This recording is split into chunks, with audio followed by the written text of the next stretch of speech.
Hello Mary TV, this is Rosie talking to you from Medjugorje. The numbers have dropped dramatically this week. I think in the English Mass there was only about 50 pilgrims, and so we're not having the English Mass in the big church here, we're having it in the Adoration Chapel. There are still the Italians coming in, Austrians, Germans, and from all of Europe, but just in smaller numbers. Viska continues to give her talk for 3 times in the week.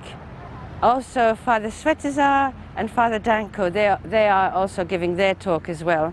They don't mind about the numbers, but their commitment to spreading their message for Medjugorje, it continues. So it doesn't matter if there's just 10 people there or 5,000 to 6,000, they will still continue to give their talks to pilgrims. Maria is in America, and she did give a talk in Notre Dame, and that talk was filmed by Mary TV, and Maria, she spoke in English, and it was lovely to hear her speaking in English. She really did well. I've known her quite a while, and I've never heard her speaking in English, and it just seems so special because you can see that she's just a genuine woman and she's telling the truth. So that will be on either Fruit of Medjugorje, or it may be on a video up here above me or or below me. Don't know. And Ivan is in Lebanon, and there's huge crowds in Lebanon going to hear Ivan give his talk. And he said that Our Lady has repeatedly asked to pray for peace over there and peace in the world. And when I came here today to film, I just met Father Alexandra, and he's from Austria, yes, but based in Sarajevo. Yes. He's in the military. You're a military chaplain. Yes, of course. Yeah. And so, could you tell us a little bit about your experience here in Yes, Medjugorje? today you told Ivan is now in Lebanon. Yes, yes. A few of our soldiers are now in Lebanon too, and a lot of soldiers are still in Bosnia and Herzegovina. Soldiers for peace. That is, peace is possible in this country, Yeah. and peace in the country is also find it in the peace in the heart. Yeah. And so we come today with a few of our soldiers to Medjugorje to pray for peace in the world, for peace in the heart. We come to Mary, we come to the Gospel, and we will pray for the peace. For our soldiers, for our nations, it is very, very important that there is peace possible in the whole of the world. Yeah, yeah. So how do you think, what impression, when your soldiers come here to pray, how do you think that what do they experience here? I think it's very important for our soldiers that there is a possibility that they get quiet in a very loud world. It is very important that there's a place they can hear to their own heart. Yes, yes. And what God, what the Gospel tells them. I think it's very important for our soldiers. Yeah, that's great, that's great. It's lovely to know that the men are coming here and that they're receiving something in their hearts towards peace. Yeah. So when was the first time you came? The first time it's about 5-6 years ago, and it was very late in the night, and I don't know that there was the youth festival. Yeah. And I came to Medjugorje, and I see many young people there praying, singing, eating. That's impossible, very necessary too. Yeah. That they feel very good when they come to this place. Yes. Good. Then they can hear. Yeah. Did you know about Medjugorje before you came here? Yes, of course. I heard a lot of Medjugorje, read a lot of Medjugorje, but I wasn't there before. We go with our soldiers very often to Lourdes in Frankrijk. One time in the year, each May we go to Lourdes. Yeah. But now we will go with our soldiers with small groups to Medjugorje. And so how often would you be able to come? How often it is possible. Yeah. Thank you very much. It's You're really welcome. lovely to see an army chaplain Yes. here in Medjugorje, and your main thing is for peace. So Yes, that's of great. course. So, That's yeah, thank very you important. Thank you very You're much welcome. indeed. Thank God you. bless God you. bless you. Bye-bye. Father Alexander, he's just gone, but before he left, he shared with me that he was a kindergarten teacher and an actor before he became a priest. So he said God is very mysterious in his ways. And now this is David Morin, and he's from America. So when was the first time you came to Medjugorje? My wife and I, Beth, came to Medjugorje in 1994 for our first trip, and it was a trip that changed our lives. We went home from that trip and we asked the Lord for the blessing to bring people back as pilgrims for as long as He would have us. So in 1997 we made our first trip back here, and we met Franjo and Rosie, and Franjo was our guide at that time. And this is my 19th trip here to Medjugorje, and every year, every time, Franjo is our guide. Some years we come twice. But we now have an organization, more tours. We are out of Grand Rapids, Michigan area, and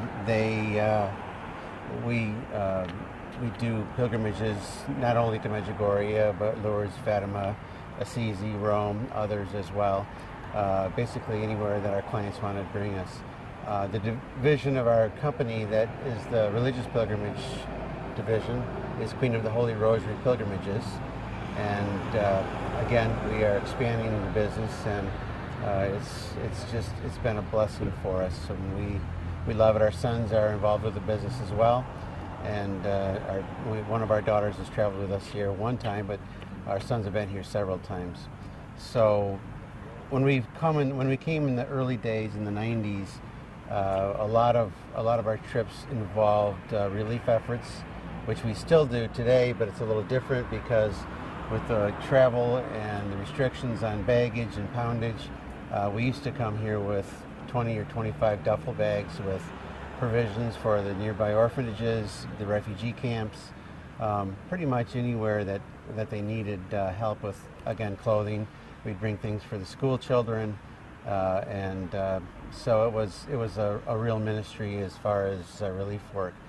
As the war was over in the late 90s, and some of the culture in this country changed for the better, it wasn't as necessary to bring all the clothes, but we still do bring donations, and we still help the organizations, the orphanages mostly, with with food, medicine, and whatever they need. So, and also we've expanded to help the elderly. There's many older, in most cases it's women, because they've lost their husbands during the war, or for whatever reason. Out in the hills around this village, there are hundreds of elderly women who live in shacks, and so we actually go out into those villages, and we take provisions for a month, usually basic staples, and we have done that for several years with Sister Muriel, yes, and Mary Walsh, and those two women are they're great saints of this village because they help a lot of people. Yeah. But so coming to Medjugorje the first time, what changed in your life personally? How were you when you came the first time? Did you believe in Medjugorje, or were you skeptical? no, we believed in Medjugorje. My sister Barbara was here, and she had contacted us on a number of occasions and said, "You really need to come here and see what this is all about. It's incredible." When we came here, it was during the war, and I remember when we were picked up by a small van in Split, Croatia. They winged our bags off the carousel and into a van, and they gathered us all up, and we took off. We actually were teamed up with I think 4 other couples and a young teenage boy who was great to have along as well. But by the end of the week, total strangers had become like family, and we knew it was something very unusual here. The peace here is unparalleled by any place in the world that I know. And so, like I said, when we left here, it was like having family, leaving family, I should say. And we've stayed in touch with those people throughout the years as well. But in the meantime, like I said, when we got home, we asked the Lord for this ministry. And in the meantime, we brought hundreds of people back, like to Medjugorje, as well as to, again, to Fatima, to Lourdes, to Rome, to Assisi, and the other shrines where Our Lady has been appearing throughout history. So this is, for me and my wife, this is our home. We, when we come here, it is like coming home. There's not a day, there's barely too many hours in a day that go by where I don't yearn to be here, because again, the peace here, the friends that we have here are genuine. There's no pretending. Everybody loves you for who you are, and it's just an incredible place. And so this week, did you see Viska this week? I saw Viska this week. Yeah. Yes, over at Sister Josef's orphanage. Yeah. Of course, she's deceased, I believe, but Yeah. It's now been taken over by another nun. Yeah. And so we saw Viska, and that was probably, I've seen many visionaries, and I love every one of them. I love their talks. Viska's talk this week was incredible. Not only did she speak English as well, but she also, after she was done with her talk, she prayed silently for at least a half an hour for all of the people, of course, that came to see her, but as well as our intentions. And the presence of the Holy Spirit was all over the room, all over everybody. Viska's an amazing individual, and you could just feel the power of God as she prayed. And she wasn't in any hurry. That was the special part about the whole experience. Yeah. She's not in any hurry. No, she prayed, and it took her as long as she needed to take. Yeah. So that was very good. That's good. And over the years, as you've been coming here, how do you think it's affected your parish at home?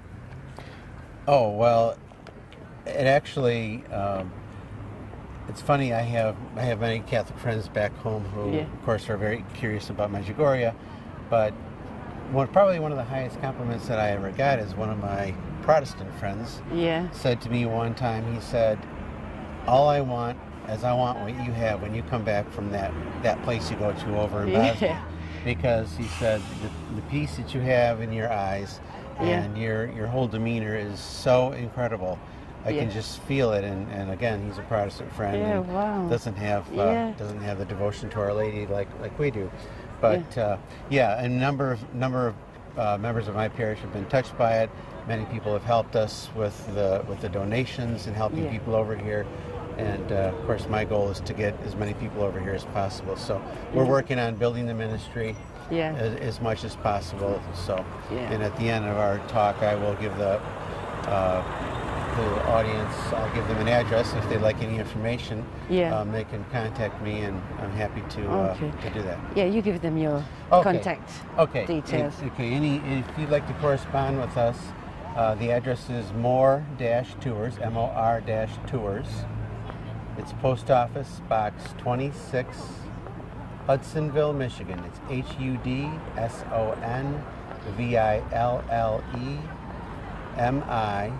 49426. And you can, if you'd like to have any information, you can send me a request with your address and phone number, email address, and I'll send you the flyers. We always make up flyers for any of our pilgrimages, and I'm happy to do that. Or just if you'd like to contact me, and I can arrange to have a phone conversation with you. It's absolutely fine. So, again, More Tours, Post Office Box 26, Hudsonville, Michigan, 49426. I look forward to hearing from anybody. We'd love to bring you here, and we'd love to share this experience with everybody, because it will change your life.